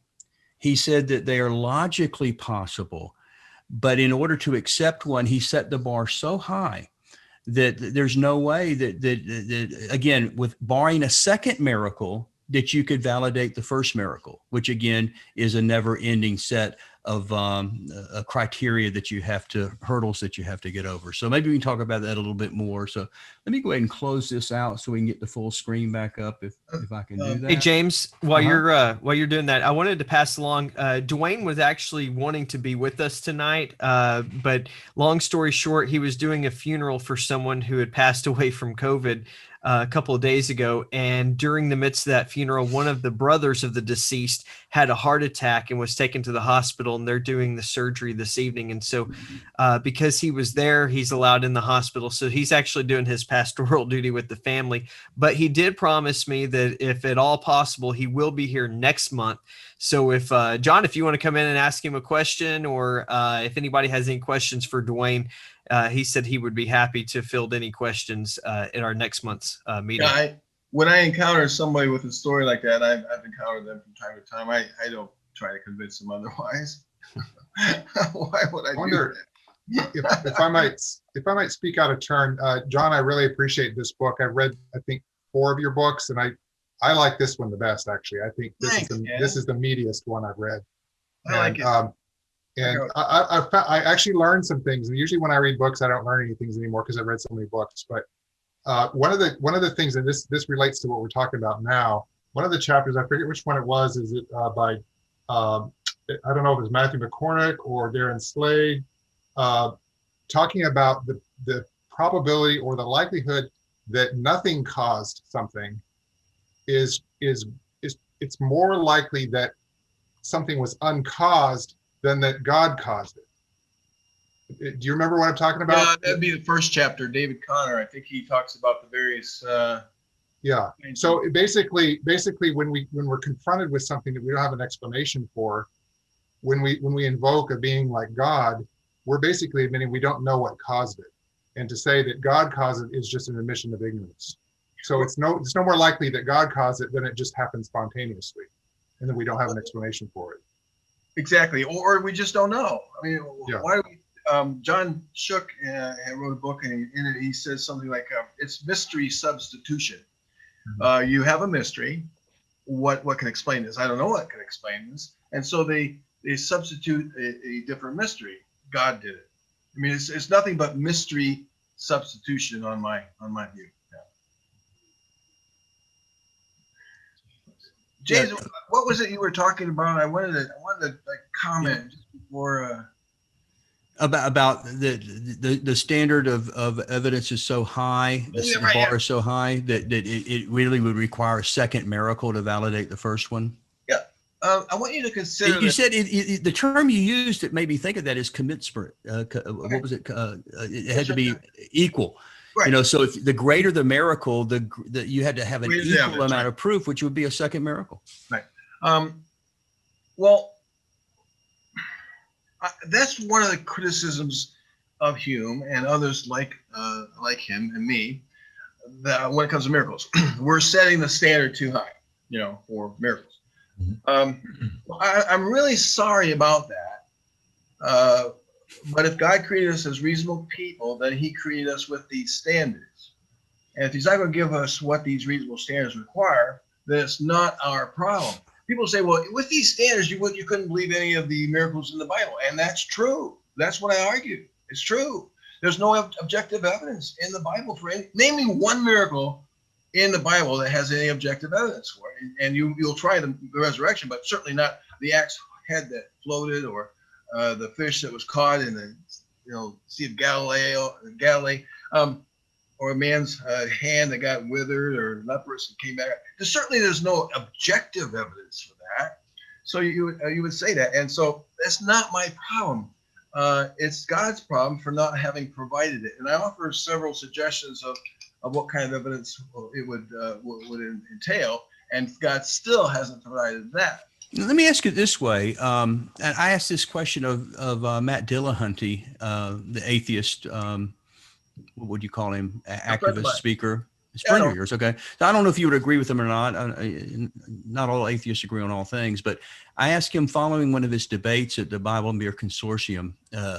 He had said in his debate that if a resurrection happened, we don't find the evidence that we would expect to find to validate that, kind of what you're talking about. And so I just asked you, Matt, okay, let's just say, just for the sake of argument, that a resurrection did happen, that there were witnesses. They wanted to let people know about it. They told it orally. Later on, it gets written down as gospels, what have you. That's not the evidence you would expect to see, though. First century miracle happened. what evidence, if it really did happen, would you expect to see that would be compelling evidence? And he thought about that for a little bit, and he says, well, there would be no compelling evidence. In other words, there's no possible scenario that there would be evidence that could be here in the 21st century that would validate a first century event. So whether it happened or not, there was no possible set of evidence that would convince him. Would you agree with that? Yeah, I'm trying to look at something I had written that's just right on spot with this, and I can't find it by now. Well, no, there actually is evidence that could have been made, and this requires film at 11. What? Film at 11. You know what they say when the news, I guess they got this on camera. No, there really is. God could have done it, and here's how. Okay. Well, of course, I'm not as omniscient as he is, so you'll have to just take that in a grain of salt. God apparently was able to save everyone prior to the death of Jesus, based on the death of Jesus. That is, all the Old Testament saints, for instance. Why not? Why Jews? Why the Old Testament? Why not Hindus? I don't know. But God was able to save everybody based on the death of Jesus in the past. Right? However long humans had existed, and certainly not 6,000, 10,000 years. So he could save everybody in the past based on the death of Jesus. So if I were omniscient and I wanted to provide the evidence needed, I would have waited until 2020 or 2030 or 3030 or 4000 AD, Common Era, which would have the evidence. Let's take right now, 2020. There'd be cell phone evidence. We would be able to document his life and death and the resurrection and his ascension into the sky. That'd go John. You have no extraordinary evidence. Haven't you ever heard of deep fakes? Haven't you ever heard of photoshopping? You know, you're not convincing me with photographic evidence, video evidence. I'm glad you're skeptical of that. You should be as skeptical of ancient pre-scientific conflicting testimony. You left off goat herders. I guess I did. We have a couple of questions from the audience we'd like to get to, James. Sure. I think Phil, if Phil wants to open his mic, he's welcome to. I don't know. I asked him. I didn't know if he wanted to respond. He can fire away. Phil, you want to unmute yourself and ask John? Go for it. Hi, John. Hi. It's a delight to see you. I'm halfway through your book, Why I Am an Atheist. Oh, good. It's pretty dense stuff there. I'm enjoying it. So the question I have, and I want to get back to the idea of extraordinary evidence, and that is that what is the criteria for determining whether or not extraordinary evidence is extraordinary enough for any given extraordinary claim? I'm not hearing any kind of criteria for measuring how extraordinary the evidence is and whether or not that criteria establishes it as a sufficient amount of extraordinary evidence to establish the truth of the extraordinary claim. Hi, Phil. I think I explained that. That's not my problem. I'm not into definitional apologetics, obfuscationism. All I do is I present a concrete case, like the virgin birth, and I ask you, is that evidence enough? That's all I got to do. I don't have to go into those debates. I don't, in fact, because I have a more interesting objective, and that is to convince people not to believe, because I think that believing is gullible, and I think it leads to voting for Trump as one example. I said I wasn't going to say that again. So all I have to do, and all I do, is say, I don't have to go into that. Simply say, here's the evidence for the virgin birth of a deity. It's right here in the Gospels of Matthew and Luke. Is that enough? Now, if you think that's enough, I haven't got anything left to say to you. I'll move on and talk to someone else who is honest. So honest Well, with you. the problem I have is that the only way that you can escape the charge of obfuscation yourself is to give us some kind of objective criteria for determining the sufficiency of the extraordinary evidence. I don't have to do that. I think you And do. I don't do it. I don't do it on purpose because if I do it, then I'm treating that belief system as if it's a serious contender out there. And I'm sorry. I don't mean to offend people. I know I offend people, but what is your argument that you use to establish that someone is obfuscating when they ask you that question? Because I heard you accuse Daniel of obfuscation, but I don't hear any argument that establishes the fact that he really is engaged in obfuscation. Well, Phil, I'll tell you what, I'll just tell you win. You win this debate. Now let's move on. I mean, I really don't care. I mean, I don't have to look, others can do this better than me. You don't get it. And now I'm probably on the offensive side. The evidence for the virgin birth is insufficient, plainly. All we have. Based on what standard? Well, it certainly isn't because of background factors, because it depends on where you were raised. So you got to dismiss those background factors. I agree. All right, good. And it can't be because of testimony, because you wouldn't even believe someone who said that they sank 18 holes in ones on a standard golf course, much less flew from tee to tee. So if you have to believe in the virgin birth on the pain of inconsistency. And that's all I'm making. That's all I'm point. And I think I could do that and let others do what they want to do. Because what I'm doing is changing minds. And I'm changing minds because I'm not playing games with these questions. And I refuse to, even though I know how to do so. Now, I don't even have to convince you that I know how to do so. I mean, I have the equivalence of some of the education that Paul Copan has. He and I are friends, by the way. I just didn't get a PhD. So I can do that. I just refuse to do that. All I'm saying is that on pain of inconsistency, if you don't believe that somebody sank 18 holes in ones in a row and flew from tee to tee, then you shouldn't believe the flimsy evidence in Matthew and Luke about the virgin birth. Well, so my concern is this. I hear you loud and clear, and I support your assertion that we have to have objective evidence in order to believe any given claim. And so what I'm asking in return is for you to give us some objective reasons why we should accept that that an extraordinary claim needs extraordinary evidence. What you're giving us so far is your subjective opinion that this evidence is not sufficient.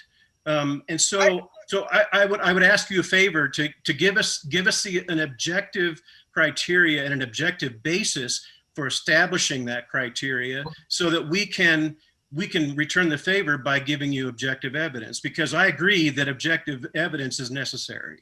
Well, I said something, but I was kind of slashed off to the side a bit. I mean, I think that if Jesus had come to die for our sins in 2020, there would be plenty of objective evidence. If there was a test done on Jesus before he died, took a little bit of DNA off of his skin, and then after he was risen again, we could test that body with DNA evidence from the test, then that would be evidence. Well, here's a resurrected body. This is really the same guy. I mean, there are actually multiple types of things, and I give examples. Now, if that's not good enough, I mean, you can go to the philosopher's corner. I mean, I'm serious. I'm not. Thank you for your question, but the cell phone evidence would do it in 2020. There would be a ton of things we could do to verify Jesus' life and his story, his ascension into heaven, his resurrection from the dead. But isn't cell phone evidence simply another form of testimony? It's digital testimony as opposed to verbal testimony. Do you really think that?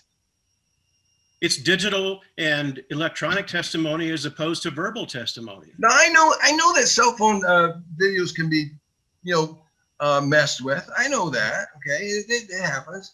But I would think that, and there might be reason to question it. But if that's the case, then even so much worse is the case for the resurrection. I mean, if you want to call into question cell phone evidence when I give us an example, then so much worse the evidence for the resurrection. That's not my problem. God should figure it out. John, I have a question for you really quickly. We had to read chapter 3, or that was one of the chapters in the book that we had to read. And this chapter is exactly, it's entitled "Extraordinary Claims Require Extraordinary Evidence." I'm kind of with Phil on why you're reluctant to define extraordinary when you go to great lengths to kind of outline it in this chapter that we read for the meeting. Well, because it depends on the type of claim. If we're counting spoons, then you need to be able to count spoons. You need to be able to do that. The evidence that you have 10 spoons is counting them out. It's the type of claim. You have to go into each claim. You can't. But bottom line, it's objective evidence. It's objective evidence, not testimonial evidence. Although testimonial evidence is something, not nothing. It's objective evidence. Like you can give examples galore. Like if there truly was a woman turned into a pillar of salt, then we could it was preserved. Then we could find traces of female DNA in it. There you go. There's an example. I mean, if there truly was a place like the Red Sea where millions of people traveled through it, there should be some kind of evidence surrounding we could locate it, and there'd be some evidence in the river and on both shores. But there isn't any. They don't even know where it is. On and on we could go. I mean, if sandals never wore out, then there should be some, we could find some in the desert there. I mean, they never wore out. I mean, I'm just throwing off the top of my head. Now, those are examples. Now you're saying, what's the overriding principle behind that? Objective evidence. It's objective evidence that could be admitted into a courtroom law. It's not dreams. It's not, I heard this, I saw this. It's, especially since we're dealing with miracles. It's not hard to imagine something that would satisfy us if Jesus were still alive today and he had lived unbroken for two millennia, and was still the same age in appearance. I think that would be pretty convincing to all of us. It's not too hard to imagine what God could do to convince us if he wanted to. Exactly. I argue that if Jesus had decided, if God had decided to send Jesus in every generation all around the world throughout history, who did miracles, I mean, that would help. I mean, all you can do is talk about what would help, and it's not hard to do. You need to go to every country or every neighborhood? Or depends on who's going to help. John, would you recognize Jesus showing up today? Would you recognize the evidence for God's existence if we had some? Well, I don't think Christians recognized that there was a potential Antichrist in the White House. So I have better critical thinking skills than evangelicals who are. John, how would you know that Jesus was Jesus if he showed up today? I know. I didn't want to. I know that. Yeah. But if somebody had lived for 2 millennia and looked like they were 33 years old the whole time, that would be pretty easy to document and establish. But that would only establish that you have a person who was 33 years old for 2 millennia. It wouldn't establish that he was Jesus. Phil, what you're doing, you're not helping your case. You don't understand. If he had nails in his hands and his feet, I mean, that might be. Anybody can drive nails through their hands. Now, Phil, Ken is getting close to the Thomas point. Phil, all right, we'll go there. Phil, that's just a story. Out and Ken. You're actually undercutting your own point, because your point is that that there's evidence. But if everything Ken and I suggest can be undercut as evidence by you, how much more so the evidence, the so-called testimonial, second, third, fourth hand hearsay testimonial evidence in the supernatural world in a book called the Bible is really, you're actually undercutting your own evidence by undercutting cell phone evidence and Jesus appearing in every generation evidence and doing miracles. Keep doing that. You're doing a better job of it than I am. So cell phone evidence would be extraordinary evidence. It's commensurate. It'd be commensurate. I mean, like, especially if Jesus' ascension was recorded by, hundreds of thousands of viewers. I mean, recorded on a cell phone. We don't even get that. We don't even get people who said they saw it, much less filmed it.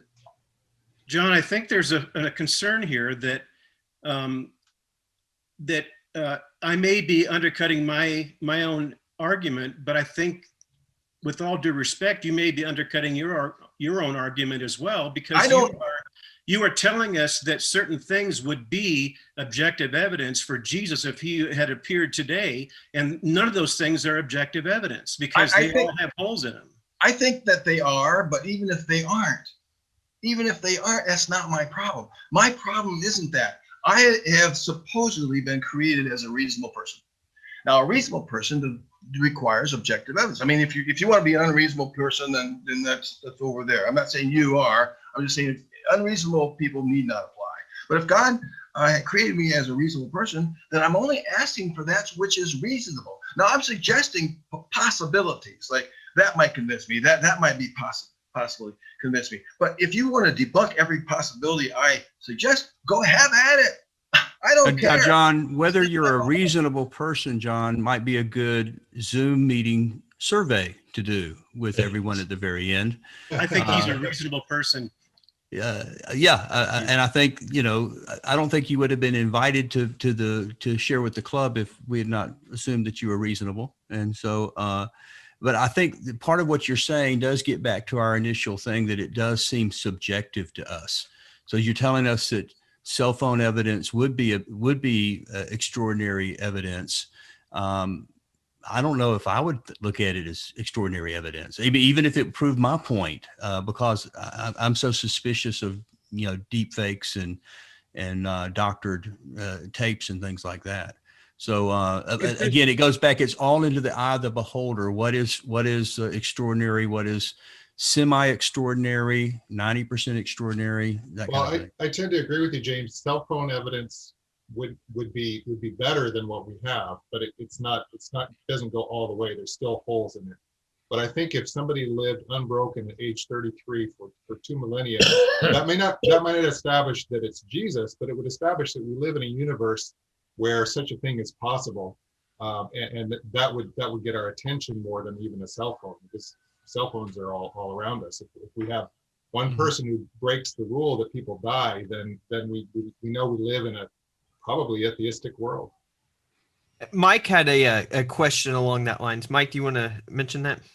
Sure. The thing is, there were no cell phones in Jesus' day. There was no DNA test in Jesus' day. There was a lot of things that you bring up as really good objective evidence that actually did not exist in Jesus' day.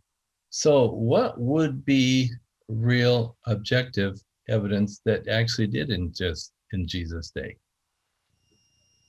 Well, the whole. I mean, what would you actually accept? Could there actually be anything that you would accept, or is it back to the Dillahunty question? Yeah. Well, now the resurrection claim of a dead man walking again, it would be akin, I suppose, closely akin to somebody saying he flew from T to T as he sank 18 holes in one. So let me one more follow up before. And how would this be different than a claim for any historical event of that time?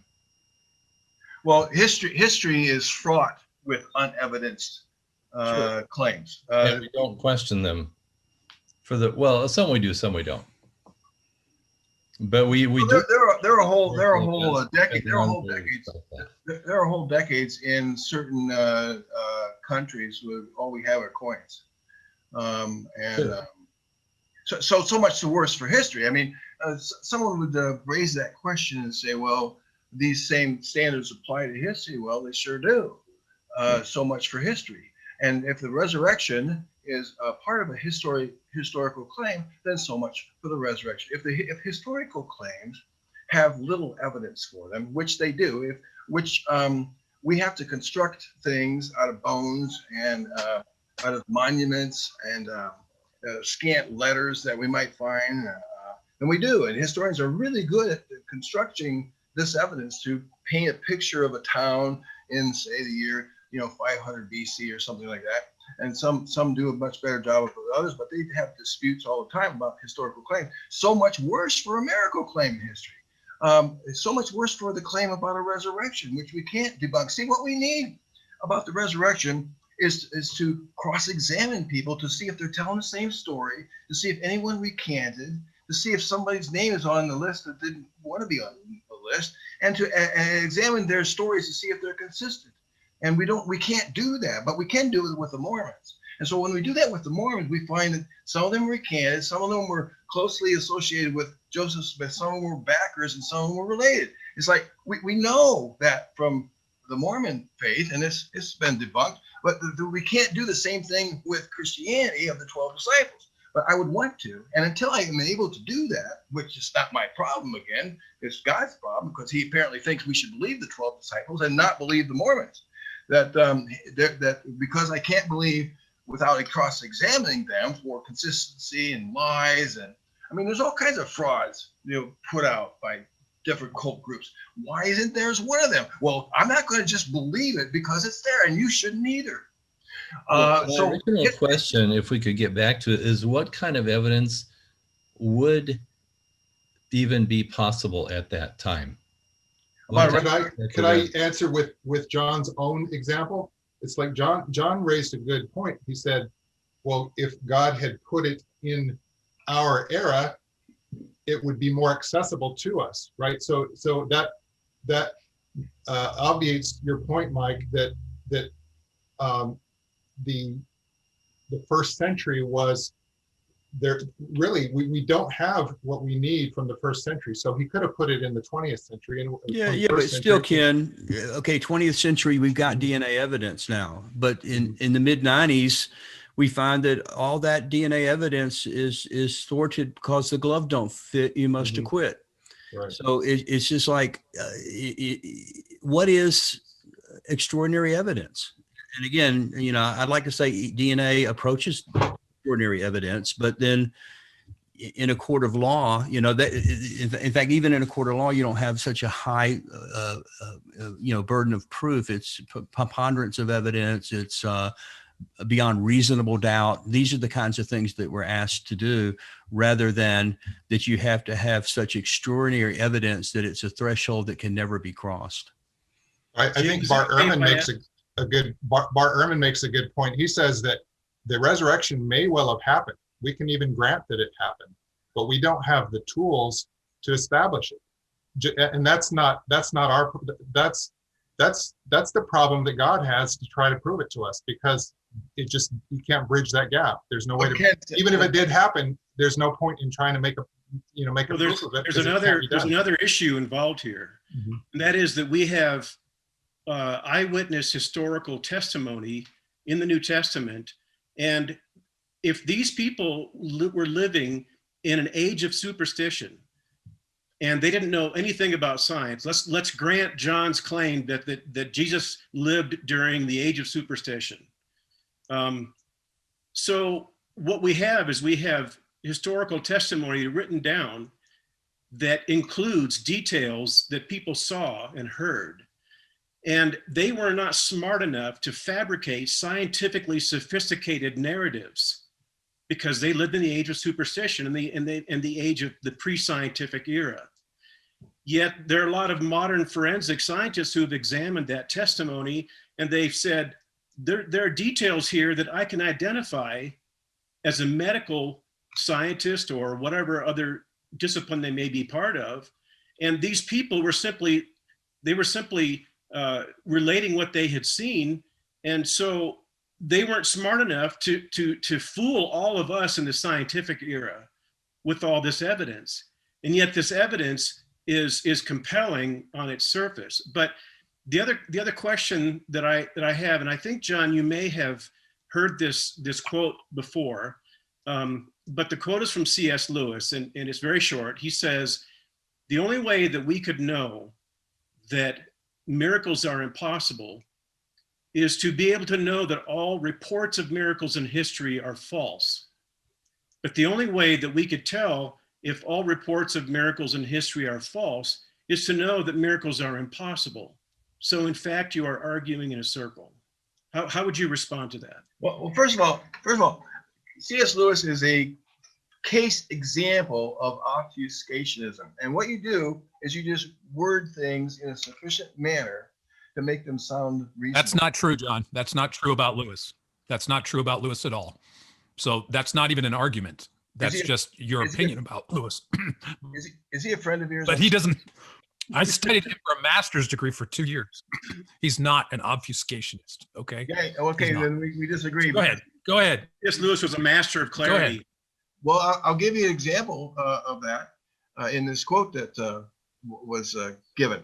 First off, one tactic is to claim something we're not claiming. And C.S. Lewis did that. I know very few people, very few atheists that say miracles are impossible. Now, some do, but the ones who do so on philosophical grounds. And here's the grounds. And I know one Christian apologist who agrees with them, and that is that miracles are impossible because we have no way of having a spirit having contact with a material world. And in order to create means this spirit must contact a material world. It'd be like two ships passing through the night. They'd say, how can spirit interact with the material world? I see no reason why, so miracles are possible. That's the only people I know who think that miracles are impossible. Now, one Christian apologist actually agrees with them. His name is Ord, O-O-R-D. What's his first name? That's his last name, Ord. He thinks that he agrees with the atheists, and that he says that God can't do miracles. I know, look him up. I know, it's crazy, isn't it? But he says God can't alleviate suffering. See, I'm doing this book on suffering now, and I came across him in a book edited by Chad Meister called The Problem of Evil, and he's one of the contestants, if you will, as they debate the issue. And he says that, no, I think the reason why there's suffering is because God can't help. I know, he's evangelical. And he says that. So, but we're not saying miracles are impossible. And so C.S. Lewis, to say they are impossible, that we say that, leads to a certain conclusion, because he wants us to get to that. Here's the problem. If miracles are impossible, then atheism cannot possibly be true. If miracles are possible. If atheism is true, miracles are impossible. So you can't hold those two contradictory statements in the same tension. If God does not exist, then there can be no such thing as a miracle. But if there can be such a thing as a miracle, then you have to reject your idea that God does not exist. Those two are mutually exclusive. Again, Phil, you need to reflect a bit on what we're saying. We're saying it's extremely improbable that God exists. Now, we being me. So if you want to talk to someone who accepts your first premise, then it's not going to be me. I think that miracles are extremely impossible, to the point of refutation, I'll go on to say, but not impossible. So I'm not claiming that. What I'm claiming is that I've never seen or heard of one that meets the criteria. The one example that Brady just mentioned, to the contrary. I say that in jest because I don't know. My answer with that example is I don't know. I'm perfectly comfortable with saying I don't know. I don't have to know everything, you see. But what I do know is that, and let me get back to what I mean. The Bible. There's no objective evidence for the Bible. And that's why believers are so intent, like Keener, you're going to talk to him next week, who basically put together a book of allegations. These are allegations. I'm alleging a miracle. It's like the people in Congress who try to take away our vote says, well, all we know is that there's all kinds of allegations. Well, I'm sorry, all the courts denied it. And even the district justice and blah blah blah blah blah. Allegations don't cut it. Keener's book is a book of allegations. We don't have any examination of these types of miracles, the kind that Darren Slade mentions in my book, In the Case Against Miracles. He has a whole chapter talking about how to properly assess miracles. And I'll have to leave that up to him to discuss with you if you want to have him on. But he's a student of Gary Habermas. He graduated at Liberty University, and now he's an atheist. He's the president of the Global Center for Religious Research, who is publishing my book on the problem of evil. But he wrote that chapter called Properly Investigating Miracle Claims. I think it's the name of the title. And he'll tell you how to do it. Now if you get the method right, if you understand how you do that, then you do it. It's simple as that. And if it doesn't come up to show that a miracle took place, then you shouldn't believe it. You shouldn't be reasonable enough to believe it. Let me ask you, John, do you believe in abiogenesis, that life came from non-life? I don't care. No, I mean, do you think do you reason that that's what happened? Okay. Look, so many people. Well, the reason I'm asking is that's a very rare, probably would you agree that's a very rare event? I want to tell you, I'm different. I really, truly am. I try not to talk about things I don't know. So many people will say, oh, would you tell me about quantum mechanics? Well, no, go on and on. Well, Robert Penrose said no one understands quantum mechanics, and that's good enough for me. I'm not going to try to pretend to know something I don't know. And what about time travel? What about what'd you just say? I mean, I don't have an opinion on biogenesis.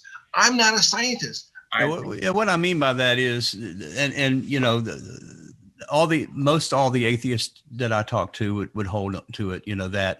That at some point in a lengthy past, that life came from non-life. Oh, well, yeah, that's happened. Yeah. Okay, so that's what I mean by abiogenesis. In other words, no life developed life. So I don't know.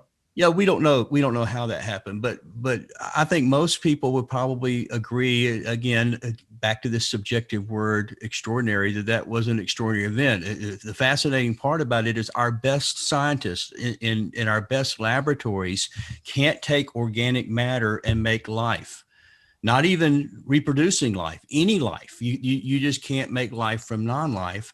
Nevertheless, almost every atheist that I've talked to believes that at some point in the past, that's what kickstarted evolution. You have to have abiogenesis, but there's no evidence for that. I would think that certainly qualifies as an extraordinary claim, and it's a very rare event. And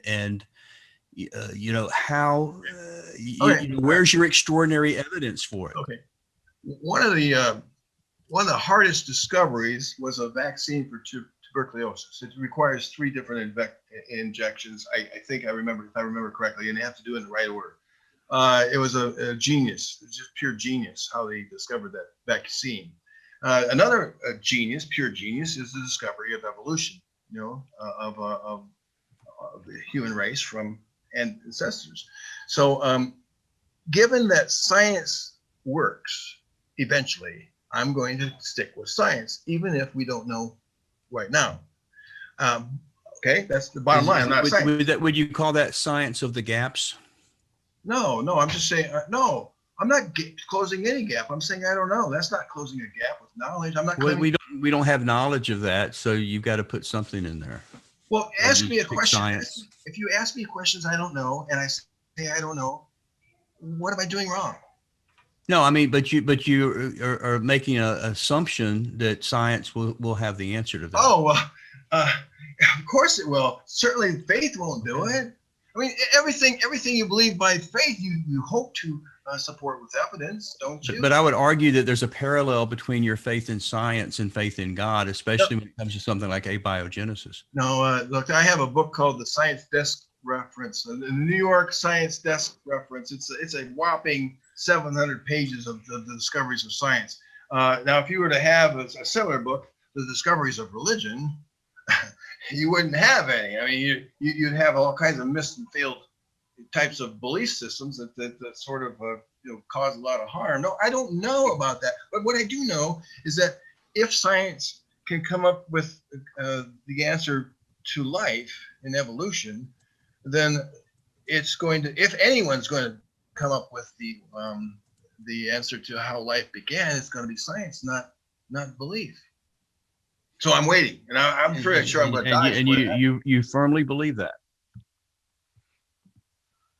I know that. Oh, it's a certain knowledge. No, I talked about knowledge and belief earlier. I'm not claiming certain knowledge about anything. I know that based on the probabilities that science works. It works very effectively. Okay. Give it time. Well, tell us real quickly, because we're about to wrap things up. So I know you have a book. How close is it to is it going to be later this year that we're going to have the book on the problem of evil? Yeah, I'm actually I got like 3 chapters left that are yet to be submitted, and then at the end of this month I submit it, and so it'll be a few months away. But Richard Carrier has already wrote a blurb for it. He says that it's a truly in-depth, investigation, and he said that it should be. He said it shall be. I think he used the word "shall." I thought that was kind of. And what's the name of your book on mythicism? It's came called, out last year. Varieties of Jesus Mythicism. Varieties of Jesus. And what it is co-edited with Robert Price. He asked me he says, John, I need some help finding a publisher and editing it. And you're the guy. So I said, okay, I'll co-edit it with you. But I only have a preface written into it. My preface simply says, the Jesus in the Gospels never existed. And that's good enough. Yeah. Hey, well, Robert Price was, Bob was one of our book club participants. We did one of his, I think his earliest book, perhaps, the Beyond Born Again. And it was interesting that I discovered he was both a mythicist and a Jesus Seminar Fellow, which I thought was, wow, how do you put those two things together? But he explained that to us. So I think we don't want you to have you too often as a guest, John, because then you would have to be a regular member. So, but I tell you what, I would really, I'm kind of licking my chops. I really would like to look at that mythicism book, and that's something that's come up from time to time in our book club. Maybe we'll give it a rest a little bit. And the problem of evil comes up regularly too, but maybe that's one of the two we probably need to try to look at doing maybe in 2022 or something like that. Well, so Bill and I will talk about that. The thing I've decided about Robert Price, a friend of mine, longtime friend of mine, is that I think I've concluded he has a conspiratorial mind. While that says nothing to do with whether he's correct or not about Jesus, but I have seen it when it came to supporting Trump. Well, I was going to say the reason he quit the Jesus Seminar was because he was getting so much grief from because he was pro-Trump and proud of it, and so you don't want to just assume that only evangelicals believe one way and only atheists believe another way. That's all. I know several others that do. But it takes sort of now a conspiratorial mind would be an interesting topic. I've thought about writing something about it. It takes somebody who has grievances, someone who is upset with the system in place, someone's upset with something somewhere like a government, and willing to believe. It could be in a house, it could be in a city. People who want to believe the worst about others. So it starts there, and we've got too many people who believe conspiracies, and all it takes is a mere assertion. If you I heard this about so and so, or I heard that about so and so, and they don't actually investigate further to know whether there's any evidence for it. Well, before we wrap up and let you go, I just wanted to clarify one thing on Dan's video back at the beginning of the club about moon landing. So moon landing, true or false? Did it happen? Of course it did. Okay. Well, we were talking about conspiracy theories and, that and the flat earthers. I'm just amazed at how creative they can be on things. So and alien abductions, yes. Yeah. But anyway, John, thanks so much again. And appreciate you coming on with us. I'll give you a little hand here, and thank you for your patience with us and putting up with all of our Christians and our unintelligent questions. I appreciate you for having me on, because I'm pretty sure that I'm unlike others that, I tolerate respectful disagreement, and I even tolerate just disagreement, and so that's okay with me. I know I've disagreed with, but I'm glad to have the chance to share. So thank you so much. Well, every time we've had you on, I feel like I've learned something by the end of it. So thanks so much for being our guest on the Atheist and Christian Book Club. My name again is James Walker, co-founder. I'm an evangelical Christian apologist. Other co-founder, Bill Cluck, former Christian, now atheist. We want to encourage you to visit our website at atheistchristianbookclub.com. You can look at probably a year and a half of past book clubs, also the future announcements. And I did want to remind you that our special author, guest author next month, February 4th at 7 p.m. is going to be Dr. Craig Keener, author of the huge 2-volume, highly documented book on miracles. Encourage you to get that book, but we're actually going to be asking him to talk about his 3 chapters in the book, The Case for Miracles by Lee Strobel. And make sure I didn't misspeak. John, your book was in part a direct response to Lee Strobel's The Case for Miracles, or you just happened to do it about the same time? Just happened to do it at the same time, but along the way I did discover his book, and so I had to get Michael Shermer to write the foreword. Yeah, you both had the same intro, the same guy, Michael Shermer. Right. Another. I would love to get Michael Shermer, Dr. Shermer, on the book club at some point. Yeah, he's awesome. Excellent. Yeah. So, but anyway, The Case for Miracles is what we're going to look at. There's going to be some focus chapters. If you go to our website, it's going to give you links to where you can get the book, reiterate the focus chapters again. But I want to thank everyone. This is our 3rd or 4th online version since the pandemic that we moved over to Zoom. And again, I was very concerned when we meet at our offices and we share a meal together and we have 30 or 40 Christians and atheists all crammed into this one room. You think that's a recipe for a major riot of some type, but it's been really, really good getting to know, becoming friends with people that you don't agree with on other things. And I was concerned when we go into the Zoom world, into the online, that we're not going to have that kind of respectful dialogue. And I was wrong. And everybody that's come, and a lot of new people are on since we moved to Zoom who don't even live in the Texas area, and I'm in North Texas. And I'm just thankful for all of you. Great questions, respectful. I know there were a lot of questions we didn't get to, and I want to apologize. And I don't want to put words into John Loftus's mouth, but I'm thinking that if you have some questions you didn't get to, if you contact John, I think John would be more than happy to try to answer those questions. Thank you, and until our next book club, thanks so much for joining our club. Thanks.